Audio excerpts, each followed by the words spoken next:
আমার হাজব্যান্ড এই সপ্তাহে প্রচুর ব্যস্ত ছিলেন। সকালে, রাতে, দুপুরে প্রচণ্ড খাটুনি হয়েছে তার।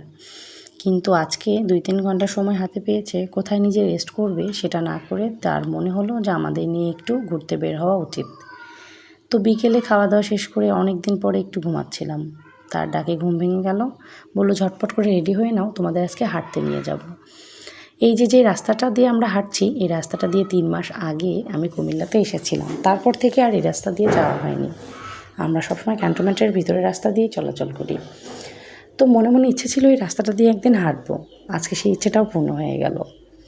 তো হাঁটতে হাঁটতে আমরা টেলারের দোকানে গেলাম। সেখানে কাপড়-চোপড় নিয়ে কিছু কাজ ছিল। তারপরে একটু পার্লারে গেলাম, ভ্রু প্লাক করলাম। তারপরে আমরা ক্যান্টনমেন্টের ভিতরের রাস্তা দিয়ে হাঁটছিলাম। তো একটা দোকানে গেলাম, একটা প্রয়োজনীয় কাজ ছিল। সেই জিনিসটা পেলাম না, মাঝখান থেকে রাবার ব্যান্ড, সাইড ক্লিপ আর নেল পলিশ কিনে নিয়ে চলে আসলাম। বাচ্চারাও অনেকগুলো খেলনা কিনেছে। তারা তো ভীষণ খুশি। তারা বাবা মার সাথে ঘুরতে বের হলে যেন ঈদের চাঁদ হাতে পেয়ে যায়।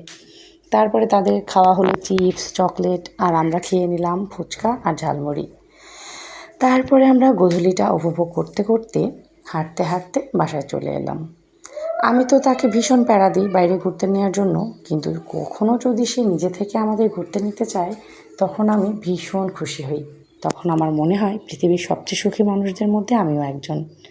এই ছোট ছোট আনন্দ আর এই খুশিগুলো নিয়েই আমি জীবনটা পার করতে চাই। সবাই আমাদের জন্য আশীর্বাদ করবেন, আর সবাই অনেক অনেক ভালো থাকবেন, সুস্থ থাকবেন। সবাইকে অগ্রিম শারদীয়া শুভেচ্ছা।